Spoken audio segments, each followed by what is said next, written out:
Yeah. You gotta work.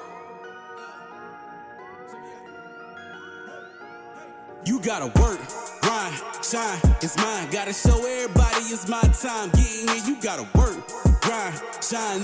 Never mind who talking down, cause they lying. Don't talk, you gotta work.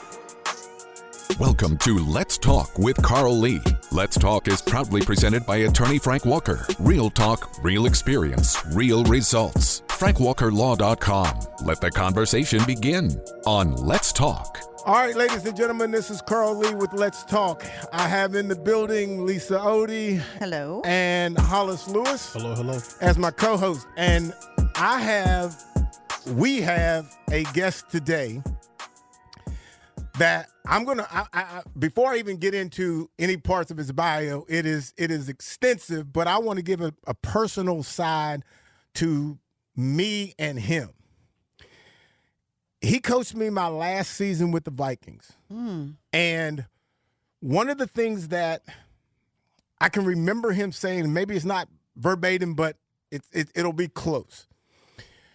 We were talking, Tony Dungy was the D coordinator, and he had the whole defense in the meeting and was saying all these different things and all of that. And I don't know if Coach was a little upset, but when we stepped into the room with just the DBs, he made football, professional football, a reality by just simply saying his belief was he has to do his job in order for him to be there. Mm-hmm. If we want to be on the Vikings, if we want to play, we have to do our best. Yes. He's going to do his best to coach us as well as we can, as well as he can. Right. And we have to play as hard as we can in order for us to stay. So he made you look at it from a whole different perspective of like you are accountable for your career. And I love that. I don't know how a lot of I don't know. Say this wonderful coach's name. Willie Shaw. All right. and his son. Everybody's probably heard of his son. He's great coach. And what's your son's first name? I forgot. I'm sorry, David. Coach. David. Yes. David. Yeah. And he's climbing the ladder, man. Well, yeah, he was 12 years the head coach of Stanford University. He's the winningest coach in the history of Stanford. Passed up Pop Warner. He went to 3 Rose Bowls. He was coach of the year in the Pac-12 4 times, and the Bobby Dodd coach of the year nationally. Well, Coach, I don't want to. You again, Coach. You coached for 33 years, and that's including high school and college. And you were at Stanford, Long Beach State, Oregon, Arizona State. You coached in the league. You coached with the Lions, and you came to the Vikings in '92 and '93, and then you also coached with the Chargers, St. Louis, Saints, Raiders, Chiefs, and the Vikings again. 8 teams, yeah. Wow, Coach, that is an amazing thing, and I just want to say. I just want, to try to even make sense of the number of teams that you coached. You coached the same position, and that was the DB. Yeah. And that was exactly that's what I learned from you.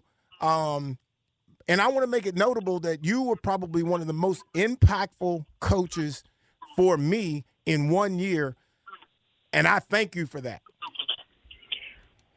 You know what? I'm proud of all the guys I coached. I coached I was around so many places and so long. I'm almost Mr. Irrelevant because I was way out there. You know, I was going to another team one time, and a reporter stopped me, and when I got there, and he was interviewing me about coming to the new team, and everybody's excited because everywhere you go, the defense gets better. And he said something to me. He said, "How much did you learn from the older coaches in the NFL?"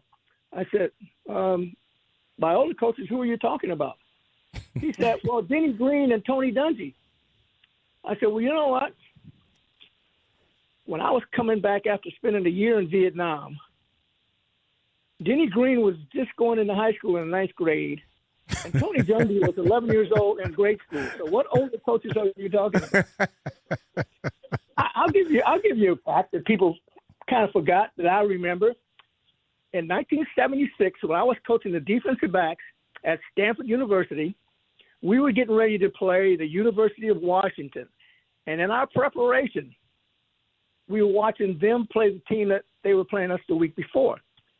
The starting quarterback at the University of Washington, when I was coaching the defensive backs at Stanford, was Warren Moon. Wow. Mm-hmm. And the team they were playing the week before us was the Minnesota Gophers. Yeah. The starting quarterback in the Minnesota Gophers was Tony Dungy. Dungy. Yeah. Wow. And they made a big deal out of it because it's the first time in the history of major college football that two starting quarterbacks facing each other were black. Wow. It's pretty cool. Now, Washington beat Minnesota 24-7 because Minnesota wasn't very good. Tony was okay, but Minnesota. The next week, we beat Washington with Warren Moon 34-28. You know, a lot of my players say, Coach, you ought to write a book because most of the things that happened in college football and in the NFL the last 60 years, I was either involved with or know something about. You should write a book. Yeah, I don't know how, Coach, you haven't already dived into that. I mean, I can give you verbatim the conversation you and I had that you're talking about. I had an advantage on you, Carl, that people don't realize, that our coaches realize. I knew you a lot better than you knew me. Okay? Okay. Because when you were playing Whoa. for the Minnesota Vikings, I was coaching defensive backs for the Detroit Lions. Yeah, I saw that. Yeah. Study you. Yeah. I had a chance to study you, and I knew what you do well. You always look at backgrounds of players that you're coaching against that playing at your position that you coach. And for a main reason in the NFL, I knew this. I used to tell my players, keep a book on every receiver, so that you know, write something down about every receiver you coach against. And I was talking to Eric Allen one day because I coached Eric Allen in Minnesota. Right. I coached Eric Allen at the Saints and the Oakland Raiders. And I recruited him out of high school out of San Diego and coached him at Arizona State also. And so after practice, at the end of the week, I looked at it. I said, okay, let me see what you wrote down for the players that you're getting ready to play. He told me what he wrote down. I said, what about the players we're playing? He said, what do you mean? We're practicing against. I said, all these receivers on this field, you don't know if you're going to be playing against them next year. Fact, yeah. So when I was coaching defensive backs in the National Football League, I always studied the defensive backs and the teams who were playing because I didn't know if I was going to be coaching them the next year. That's how I got to know you. Wow. Now, let me tell you verbatim what I told you after that meeting. I knew that Tony Dungy was a zone player. So cover two was the coverage he knew the most, the best. Yeah. And I knew you were a bump and run man player. So I know things in your world were gonna change really quickly. And you and the conversation I had with you was, I said, you have a career. First, I said, you're going to have to start learn how to play zone. You said, well, I'm a bump and run man. We've heard him say that. Play something else. But bump and run is what I do, so that's what I'm going to do. So I didn't fight. Here's what I knew about coaching in the NFL. You don't fight a veteran. You work with him, and you try to get him to understand where he's at. So here's what I told you. I said, I have a career, because you got a little indignant when I said you were going to have to learn some zone. You said, I'm a bump and run guy. I'm not going to get cut. I almost got cut from. I said to you, Carl, you have a big career, and I have a career. I'm not going to step on your career to advance mine, and I'm not going to let you step on mine to advance yours. Yep. Wow. You and I, working together, will accomplish far more than either one of us will ever accomplish working apart. That's what I told you.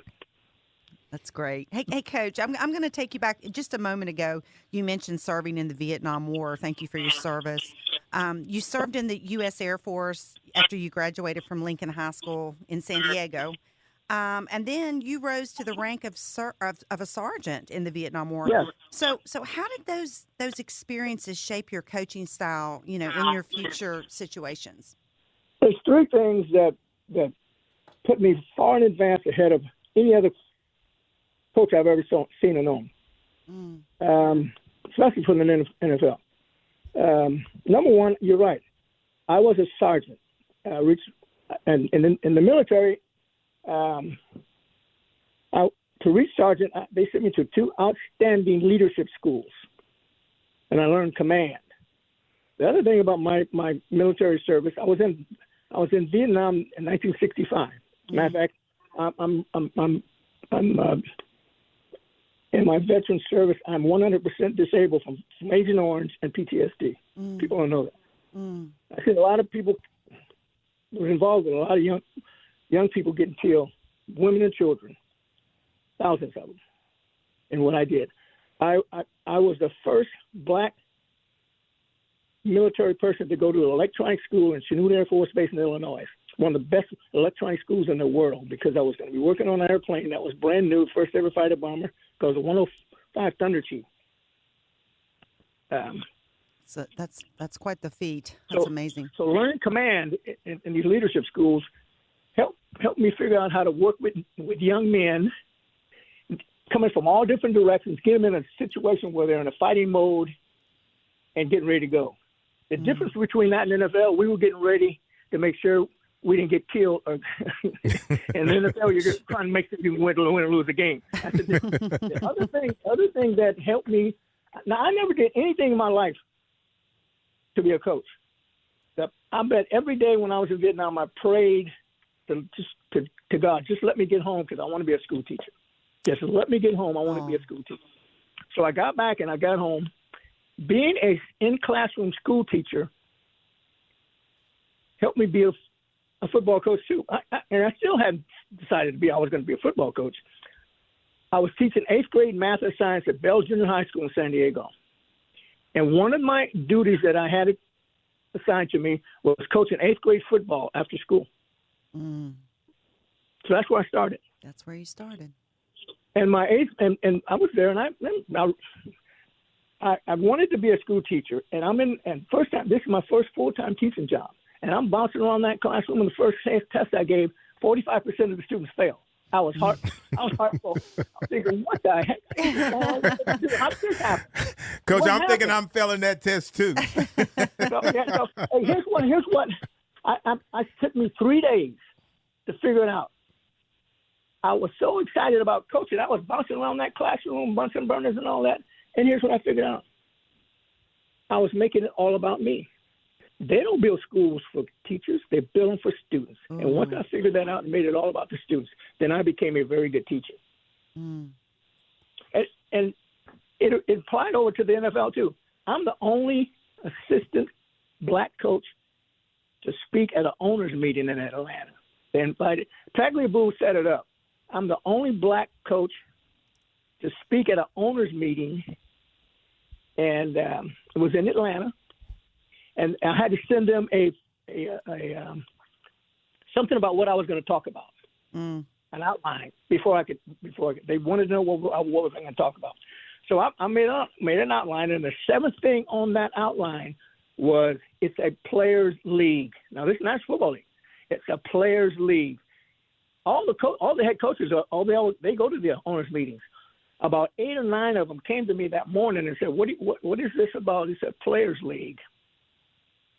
I said, "Well, it's on my. I'm here now. I'm going to talk. I'll let you know when I'm talking. You'll find out." Okay. When I got that to sounds number like 7, you, Coach. when I got to, I'm in Vietnam, so I can say anything I want. I'm in USC with Agent Orange at Open Heart Surgery because of Agent Orange.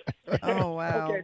So when we got to number 7, I said, I don't expect to come out here on any Sunday afternoon and have any of the people go up to the ticket window and say, "Give me a ticket, I want to see Willie Shaw coach." They come to see the players play. And it's just like when I was coaching or teaching in that school. They don't build stadiums for coaches. They build them for the players.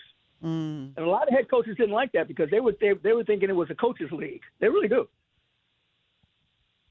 And I was telling them, hey, There's no player in the National Football League that got here because of coaches. They got here because they have the God-given ability to play the game.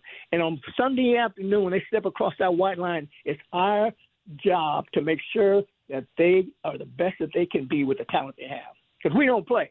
We don't cross the white line on Sunday. They do. And anytime we get anything farther than that, then we're wrong.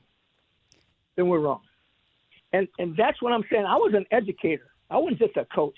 I tell my players all the time, this little boy's game is only going to last at the most 5 to 10 years. What are you going to be doing for the next 50 years? What kind of person are you going to be?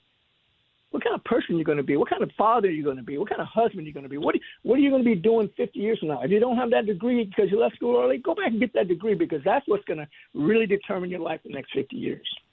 Coach, when you, and I don't know if you do, but if you're around coaches today, whether it be, I don't know, high school, college, pro, do you actually see that being a transition, or do you think it's still something that these coaches still have to learn? Because it hasn't changed. Like I just said, it's still a little boy's game. Someone was telling me I did a speaking thing about 2 weeks ago up at Stanford University, and they were saying that it's changed, and I said no. They said I coach youth, and 5 levels I coached on that they found. I coached in youth football in 8th grade. I coached high school football for my head coach at Stanford University I played for. I coached at San Diego High School. I coached at San Diego City College, a junior college. I coached at 5 major colleges and 8 NFL teams. And here's what I told her, that person that was on the panel with me 2 weeks ago, because she was coaching youth football. She said, well, there's so much different between youth, you guys, the NFL coach. I said, no, it's not. It's still just a little boy's game, and I can see it in their eyes. It's not much different between that 5-year-old and that 25-year-old if you reach him in the right place. Because it's still a little boy's game, and they still have that little boy inside of them. The problem is to get him to realize that it's still a team sport, and the most important thing about that is to get him to get involved in that. And I've heard Carl say something about this before, but here's what it is. We all spend our early life getting ready to be independent. We all want to be independent, grown up, doing what I want to do. But if you're in a team sport, the most important thing you got to do is give up some of that independence and get to this bigger word, which is interdependence. Us, a group of people working together for a common goal. That's what it is. It's a group of, and you got to give up. You got to give up some of that independence to be a part, and it's called interdependence, where you depend on the next guy for your success. I read a book one time by the psychologist. He said you will be on at least 35 teams in your lifetime. And what he's saying is this: man's psychic is built on team concept. Man wouldn't have made it. An early man wouldn't have made it because he wasn't the biggest, the strongest, the fastest, the longest teeth, or the longest claws. He only survived because of a team concept, a group of people working together for a common goal. And the first one you're on is your family, a group of people working together for a common goal. It's learn to work within that framework of that team, and then the leadership in that team is your parents. That's what great. You learn in there, what you learn about that is one day you're going to be the leader. You're going to be parents. And so what you learn from being in that team concept and from leadership from your family is what you're going to be when you become the leader of your family. And the next one is your school you go to or the job you have. It's all a group of people. And this country is built on a team concept, a group of people working together for a common goal. That's great advice. I like how you frame that in the context of team throughout your life. So you mentioned you started your football coaching career as an 8th grade football coach. What was the next stop after that, and how did you make your way to the NFL? Well, you know what? Marcus Allen, Eric Allen, and Terrell Davis, they're all out of my neighborhood. They're all in a Pro Football Hall of Fame. Wow. Matter of fact, Marcus Allen and Terrell Davis in went the to my high water? school. Now, I was the older guy in that neighborhood. Me and my brother, I hear from them all the time, from Marcus and Terrell and those guys, that we watch you guys, Coach, because you guys are older, and your brother was All-American at SC and coached at SC, and you were a high school All-American, and you went, and so they watched us. And in February, they put on a 2-day event in my little hometown, San Diego, in our neighborhood. Marcus Allen and Terrell Davis and Eric Allen kept calling me, Coach, you got to be here. We're gonna give a presentation to Eric Allen because he just went into the Pro Hall of Fame, and Marcus is going to talk, and Damon Allen, who was Marcus's little brother, who won 5 Grey Cups in Canada, quarterback. Mm-hmm. They're all going to get awards, and we want you to be there. You got to be there, Coach. So I finally decided, okay, I'm gonna go. I'm a little older, and I was having a health problem at the time. I just turned 82 in February. But anyway, I said, okay, I'm coming. So I get on there, and I'm having a good time with the guys in the neighborhood. A couple of guys that coached at Detroit, and I recruited guys at Stanford and Arizona State. They're all there. One of the guys that comes up to me and said, Coach, remember me? I looked at him. I said, man, you're Carl Steele. He was one of the 8th graders that I coached at Bell Junior High School. And a couple of guys and now the next stop after that was San Diego High School. About 4 of the guys that were on that high school team at San Diego High School, I was there too. After that, I went across the street to San Diego City College, where I coached for 3 years for Harry West. And then from there, I went to Stanford University the first time in 1974. And then Long Beach State, University of Oregon, Arizona State, Stanford the second time, and then the NFL.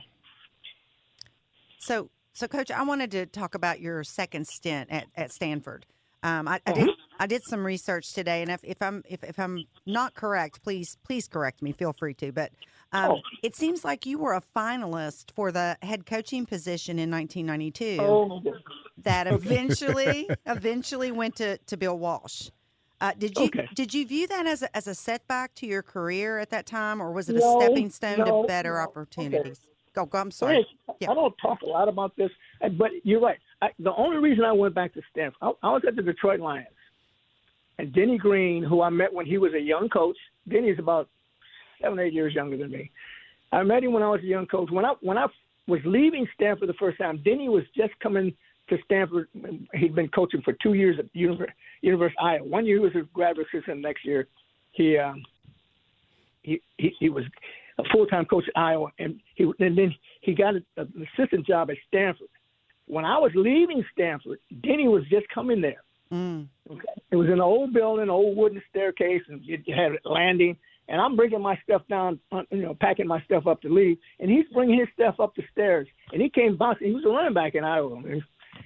He came bouncing up the stairs, and we got on that landing. And he looked at me, and he says, "You, Willie Shaw?" I said, "Yeah, I am." He says, "Hi, my name is Denny Green." Well, that's our first meeting. And he said, Are you busy? I said, "No. Let me finish." He said, "Can you talk to me for a little bit?" He had never been to California. He'd never really heard of Stanford. So he just wanted to talk to me about California and Stanford. Well, when I was at the Detroit Lions,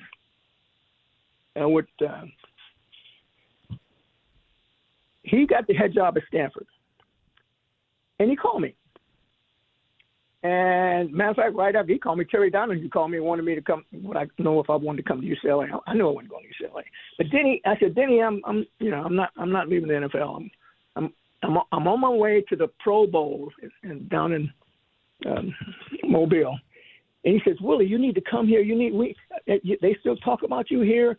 I'm still endowed. Somebody sends in $1 million a year to keep me endowed at Stanford. So the Stanford defensive coordinator's job is called the Willie Shaw defensive coordinator job. My name is still above the door." Really? Well, he tells me, and I don't know who it is because they won't tell me. I want to thank the guy, but he sends $1 million a year to keep me endowed at Stanford. So I said, "No, Denny, I'm not coming back to college. I'm in the NFL now. I'm not coming back." So I get to New Orleans, and I'm changing planes to go to Mobile, and that little white phone rings, and they page, and they tell me, I go, "And it's Denny Green." He said, "Willie, he says, you need to come here." I said, "No, Denny, I told you I'm not coming." He says, "Willie, You should be a coordinator. Everybody knows you should be a coordinator, and all you need is an opportunity. And all I'm doing is giving you a chance to be an opportunity at Stanford. I said, well, he said, I have a flight for you to San Francisco. I'll pick you up. We'll talk all night. I'll have you back on the plane. You won't miss nothing. You'll be back in Mobile tomorrow. I said, okay. So I go to Stanford, and we talk all night, like you said. And he convinces me that I should come and have an opportunity to be a coordinator. I had to take a $36,000 cut and pay to go back to Stanford. But you do what you have to do for your career. So at the time, Stanford had been in the bottom 10 in total defense every year for 6 years. I do go back to Stanford the second time. Within 2 years, we're in the top 10 of total defense, and I go back in the NFL, and I'm a coordinator 4 times. But anyway, at the end of that, when Denny leaves to go to Minnesota, they want me to interview. I'll be 5 panels. Give me 5 panels. Condoleezza Rice was on one of them, the professors, and me and Connie were real close. Matter of fact, when I got the job after these 5 and meeting with President Kennedy for lunch on Tuesday, and I got the job, he said, Condoleezza, all the other candidates, she had this yellow notepad, and she used to write. He said every one of them went in another folder, and he said there was 7 or 8 pages of notes on what they were talking about. He said when I opened up your manila folder, Condi had wrote one word, dynamic, underline it, and she said she just listened to me. So, okay, I got the job. Me and the president go over my contract. All universities have a set amount they for a head coach. So we go over my contract, and he said, get your agent. You're going to have a press conference tomorrow. And at noon, you'll meet with the athletic director in the morning.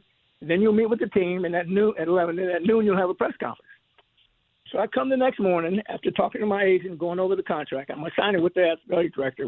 So I go down there. He's not there. So I go back and come back 20 minutes later. He's in his office. He said, we've decided to go another direction. Ooh. I said, okay. I go to my office, and I'm a little disappointed. I'm a lot disappointed. But within about 35, 40 minutes, I had 3 offers to go to NFL teams. And I wound up going with Denny to Minnesota. But anyway, while I'm in my office. So you actually got the job, and then they reneged on the job? Hey, yes. Let me tell you this. That happened to me in the NFL too. I was so far ahead that I don't think people were ready for a black head coach. Because I was well, let me tell you this. First, I'm up in my office, and I'm making some phone calls, and I talked to Denny. Denny said, Willie, you got the job here. And I had a couple other offers. The press, they had sent out the press notice the night before. For the press conference, they said Willie Shaw's press conference. That's what they sent out the night before. Willie Shaw's press conference. But they get there, and I'm not. It's not my press conference. I'm not there. Now, this is a bigger story than Bill Walsh getting the job. So they come looking for me because this is a big job. Because the press conference the press notice didn't say Bill Walsh. It said Willie Shaw's press conference. So when I'm leaving my office, they're all out there. There's about 15, 20 reporters out there waiting for me to find out what the heck happened. Now I sit there. I was the first black coach at Stanford University, first full-time black coach at Stanford University. I was first full-time black coach at University of Oregon also. And a couple other NFL teams being coordinators and things like that. Right. But anyway, I'm sitting there. Now I know I was the first, like I told you, I was the first airman to go to that electronic school. I was the first because I was older and we were just getting into football because of the NAACP is the reason they started hiring black coaches at major colleges. That's what helped me get my first job. So I'm sitting there, and I know there's all the young black men behind me. Depends on how I do. I could play the race card. I could say they stabbed me in the back. I can say anything I want because I'm never going to coach college football again. That's what I'm saying. I'm going back in the NFL. But that will not help because you get, oh, yeah, see how they are? That's why we don't want them here. That's, right. It's too sides of that coin. One side, they want you to succeed because you're new. The other side, they don't want you to succeed, not because they know me personally. It's because a lot of people are hard to go away from the norm. Why do we want to go? Why do we're okay? Why do we need to do this? But anyway, I'm sitting there thinking, and I have to tell them something. Yeah. So I had to sit there quietly for about 20 minutes. And when I opened the door, they, what happened? Coach, what happened? What's happened? I said, wait a minute. If I had a choice between me and Bill Walsh with all his accomplishments, I would choose Bill Walsh too. I took the high road and I went. Do you think my son would ever been the head coach of Stanford University if I'd have went another way? Ooh, long game. Yeah. See, now I wasn't even putting that with it.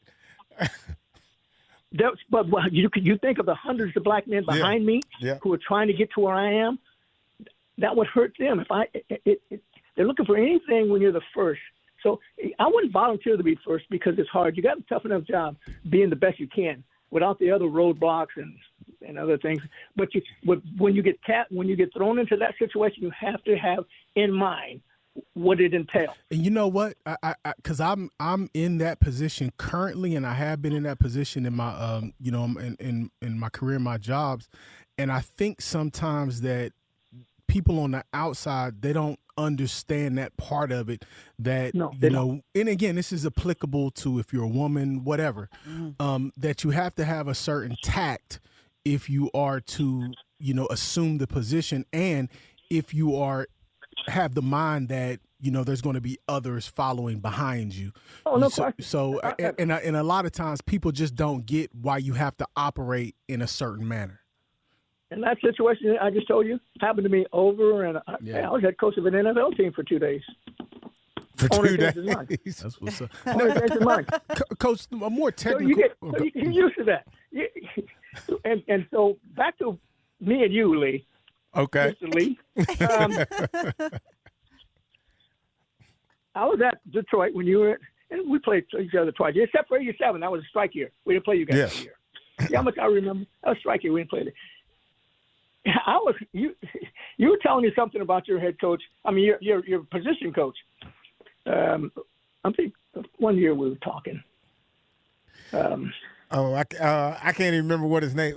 It was after Pete or some or before. No, it's Pete. It was Pete. Okay. Yeah. Okay. Yeah. Because when Pete was coaching defensive backs at Detroit, at Minnesota, I was coaching defensive backs at the Lions. Now let me tell you about anything on the West Coast with college football, and most of the, like I said, the last 50 or 60 years, I first heard Pete Carroll's name when I was at Stanford. His head coach at University of Pacific was Chester Caddis. And because Pete Carroll went to junior college, and I coached in junior college. Pete Carroll, so I know I was up on the junior college team. Pete Carroll was played at Marin Junior College, and then he went to University of Pacific, which is about an hour drive from a smaller school than Stanford. That's about an hour's drive from Stanford. Chester Caddis, when I was at Stanford, brought his staff over to our staffs meet and talk about different things. And they were a small school, and so they came over to talk to us about the coaches get together. Brought some members of his staff over. Now he didn't bring Pete because Pete was a graduate assistant there. He just stopped playing, and so I was visiting with his position coach, defensive backfield coach. So he told me about Pete Carroll. Pete had intercepted 12 interceptions for him as a senior. So he was all excited that he had decided to be a coach and he was a graduate assistant. And I almost worked with Pete one time. I think he was with the Jets. He was with the Jets. He called me. And he used to call me from time to time. We got to know each other because one day when we were playing the Vikings, when I was at Detroit, I mentioned to him what his secondary coach had told me about him when he was a player. And I said, I guess your coach is right. Here you are in the National Football League. So we got to know each other pretty well. Pete's about almost 70 years younger than I am, maybe 10, something like that. Anyway. He was hugely beneficial for me, and again, now that I get the mix, it's funny because he had the same type of conversations that you and I had other than, if it was a little more personal as far as black, white, or anything like a little that. more black men. Now, here's what I was trying to tell you. I knew Tony Dungy because, like I said, I've known Tony Dungy. Well, let me tell you this. My whole career in the National Football League, I was the oldest black coach in the National Football League. Every black coach in the National Football League, I knew. I saw some of them play. I watched them grow as young coaches. A lot of them called me for advice about jobs and would I call somebody for them, or because I was the older black coach. There's only one black coach that was a head coach in Nashville I didn't ever meet. That was Chris Pollard, who was that head coach at Akron. Akron had a pro team in 1921. He was the head coach, but I never did meet Chris. But every one of the other ones, I know all of them because I was the oldest black coach in the National Football League. Wow. My whole career. Hey, Coach Shaw. So I came across, when I was doing this research today, I came across something that Yale, I think it was the former Yale head coach, Tom Williams. I think he was there from 2009, 2011. He played as a linebacker on one of your Stanford teams, I believe. Yes. And so I'm just going to paraphrase what he said about your coaching style. He just recalled how much you expected from your players. He said, quote, "He wasn't quiet. He was right in your face." And I think Carl can attest to that. So tell us about your techniques that you use to motivate your players, or maybe even correct them when they're not, playing up to your level. Let me tell you this. I'm an educator. That's one of the big things that helped me be a good coach. I wasn't trying to be a coach. The reason I went to the high school from the junior high school is my high school coach, Sam Dennison, called me. He was at the high school down the road, and he was looking for a defensive coach. And so he called me, and he said, "Hey, Willie,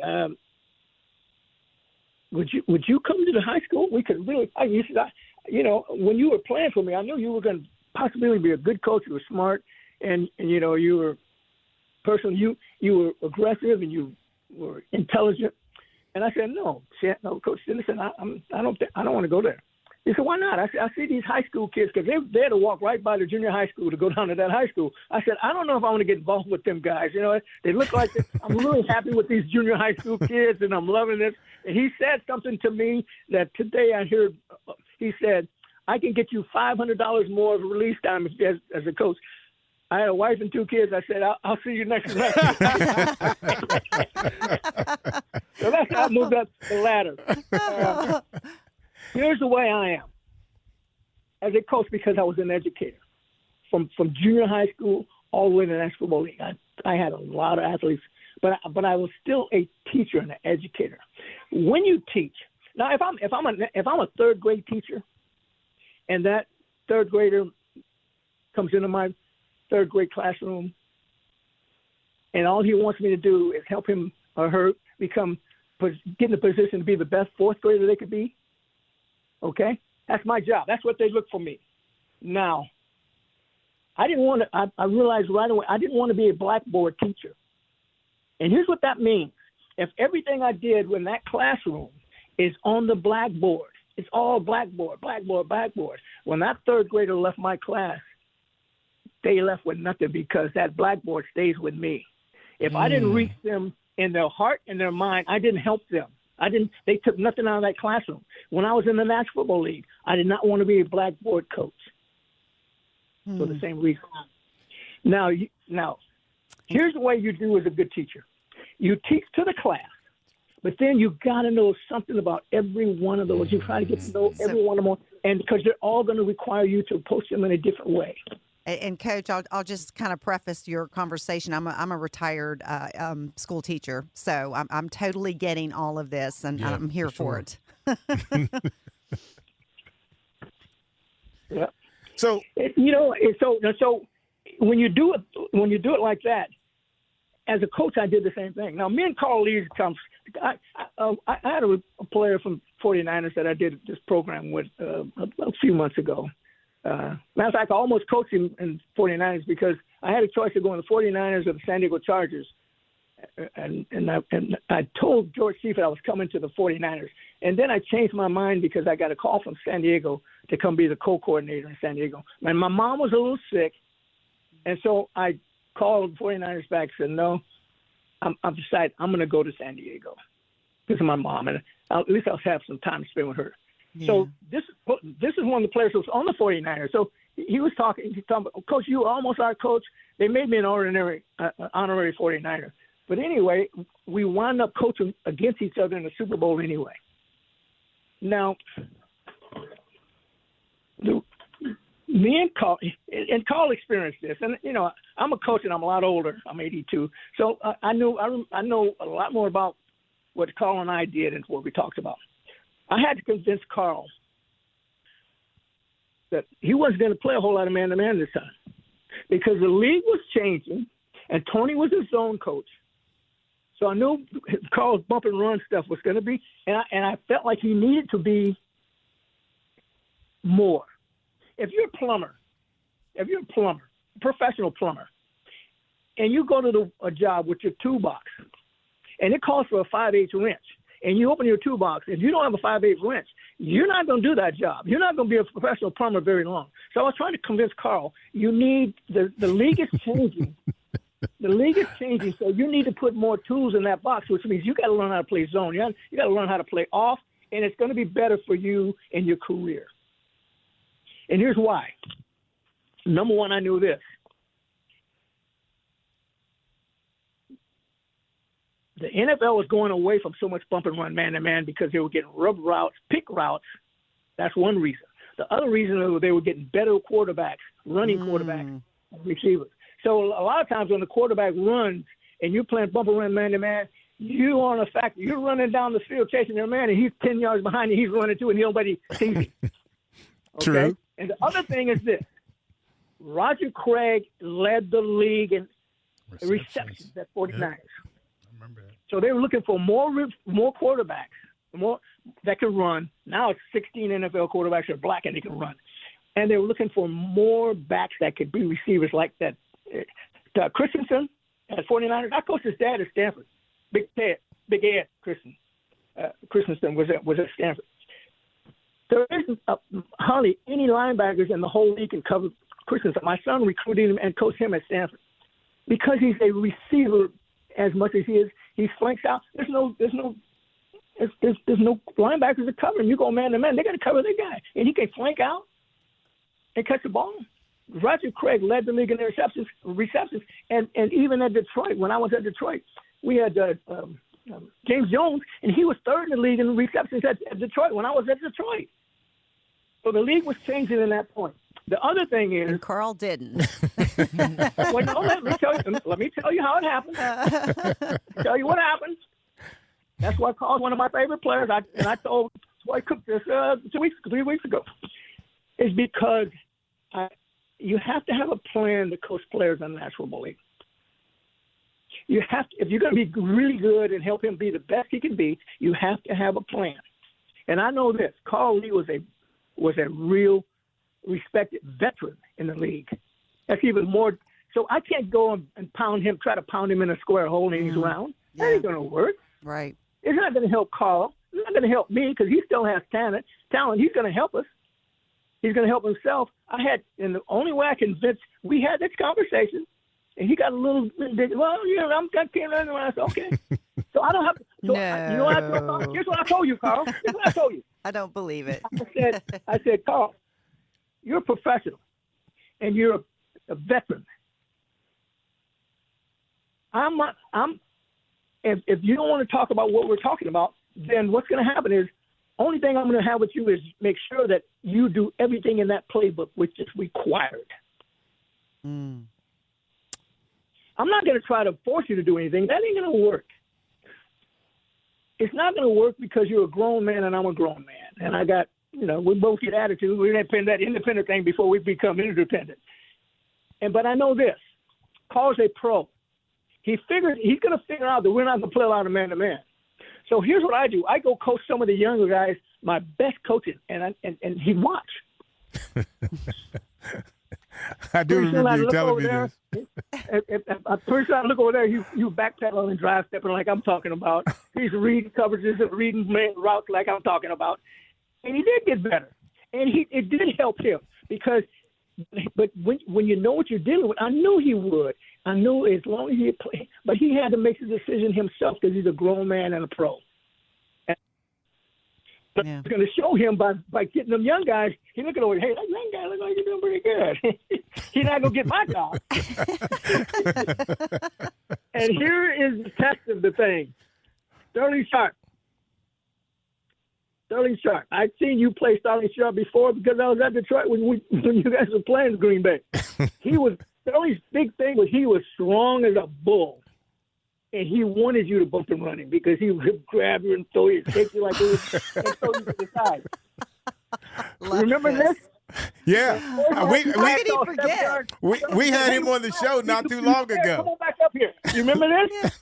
Yeah. He reminded us. What's the matter, Carl? You scared? Come on back up here. And here's what you learn when you start playing off. You learn to read routes. You know, the best players, my best cornerbacks in that football league ran about a 4.8, 4.9. Wow. You know why? Here's why. I'll give an example of Ronnie Lott, who I've known since he was about 17 years old. He played for my brother at SC, but I tried to recruit him out of high school. And I've known Ronnie Lott a long time. When Ronnie Lott was coming out of high school in Southern California, he ran a 4.3, 4.4 40. Wow. Okay. Your first contract in the National Football League is got nothing to do with the National Football League. The NFL and college football are totally different sports. It's like when you compare soccer and basketball. The object is to get the ball in the net, but they're two different sports. The NFL and college football are two different sports. I agree. First contract, We've said that before, I think. That first contract you sign in the National Football League is for what you can do physically, for your potential. The last contract you sign is because of what you know about how to play the game. Wow. Now, when Ronnie Lott was running a 4.4, I've seen guys run 4.4, 4.3s are out of the league in 3 years because they don't learn more than that. That last contract you sign is because you know how to play the game. You don't run 4.4 no more. You run 4.8, 4.9. Nature's going to take a little bit away every year. So it's what you know how to play the game. It's when you back off and backpedal and you look at a receiver that you study and say, oh, that's your out move. You get ready to drive him out. And if he chops himself to 7 or 8 yards, oh, you're going deep, so you turn and run. Or if he gets on the outside edge of the number, steals you wide, I mean, he's going back inside. He's creating room because he's trying to take you wide away from your help. I'll give an example of what Carl learned about how to play zone. When you throw the glance route, here's what the receiver does. There's a route where the quarterback throws it to the receiver, and there's a route where the quarterback throws it to a spot. And the glance route in the National Football League, the ball is thrown 17 yards deep on the inside edge of the numbers. Okay? So what the receiver does, he gets on the outside edge of the number, he widens on his release, and he jumps back because he knows the ball is going to be – he knows where the ball is going. The quarterback's not throwing to him, it's throwing to a spot. Here's what you learn. When you get to that position and he widens you, you know that he's going to jump inside because you studied the route, you studied him. Carl, you intercepted 2 passes against Dallas on the glance route. Remember that? Because you learned how to read routes. And here's what else I taught you about that route. When I got Vince Glenn into Minnesota, he was used to playing at 10 yards. And hey, coach, I got to be I said, Vince, you got to back off. Oh, I got to be close to the action. I said, you're too close to the action. I need you at 14 yards. I was one of the only coaches in the National League playing their players 14 to 15 yards deep, the safety. And here's why, for a couple of reasons. On that glance route, the corner realizes that you can jump inside because most of the time on the deep routes, you go bracket them inside out with safety in the corner. But on the glance, with the safety that deep, the corner could go underneath and intercept the ball because now you're playing short or deep because the safety is so deep over the top. You don't have to be on top of the route, right? Yeah. That's a zone read. That's how you learn how to play that. And you know what? That's why you keep a book on receivers. You watch him, you say, okay, because Some players, they do a little bit different thing on their speed cut to the sideline. So you write stuff down. Okay, next time I play him, I know his speed cut. Here's what he does. But this other guy on the speed cut to the sideline is different. And the other thing is, some quarterbacks can't throw that speed cut all the way to the sideline on a rope. Yeah, that's a hard So the throw. receiver's going to get a little closer to the quarterback because the quarterback's only going to throw it about 4 yards outside the number because he can't throw it all the way to the sideline. You learn that too. Yep. But you learn about You being learned off all and these looking things, at Carl. Good for you. You learn about being off and learning to how read the quarterback. There's three or four sayings in the NFL that are my sayings. They still use in the National Football League. Eric Allen said it last year when he got his in the Hall of Fame. My first one I started when I was coaching the Minnesota Vikings. It's tips and overthrows. Well, Picket fence. Coach Hollis is actually a quarterback as well, so he's enjoying all the information. Definitely relatable as quarterback. And I Here's always where picket fence. Here's where picket fence came from, at Minnesota. I kind of studied that, but here's what it's. My first year at Minnesota, we led the league in total defense. We led the league in pass defense, and we led the league in interceptions. We had 28 interceptions. Okay, remember that? Mm-hmm. So, in the off season, I put all 20 interceptions on a tape. Cut them out, don't cut up, because it's true when you guys came back, from minicamp, we look at them and see what. And here's what when I watched it, I saw this. There was 4 or 5 interceptions that were made on great breaks on the ball. All the rest of them were on tips and overthrows. So I started putting in drills and practices where we worked on tips and overthrows. And here's what else helped you get tips and overthrows.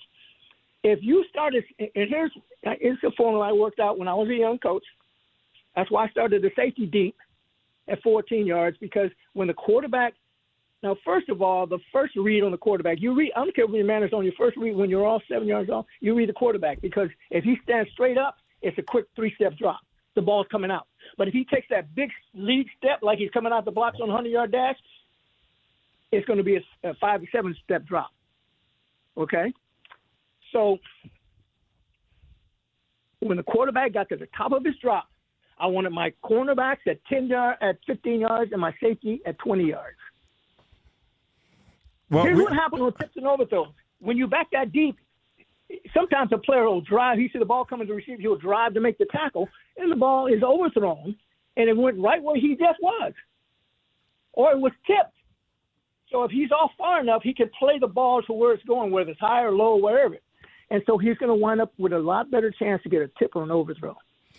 Coach, I love this technical talk, and I think that a lot of even our high school kids, because of the technology, they could definitely benefit from this. And this is something that they could actually study, because of the technology that we have and the access.